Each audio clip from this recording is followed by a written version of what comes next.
Want to add story highlights to your Instagram profile? This video shows you how in under 1 minute. You can do this in 2 ways. First, you will need to open the Instagram app and tap the plus button at the bottom. Select Story, and then record your story.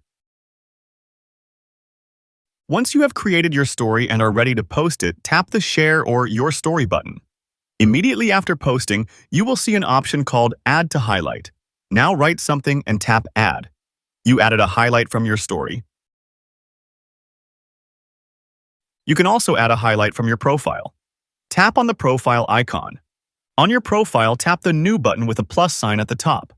Select Story Highlight. This will open your story archive where you can select one or more past stories that you want to feature. After you have selected all the stories you want to include, you will need to tap on the Next button. You can then edit the cover photo for your highlight and give it a name that describes what's inside. Finally, once you are happy with the cover and name, you can simply tap on Add to publish it to your profile. Subscribe for more short and concise videos that get you what you need to know in under 1 minute.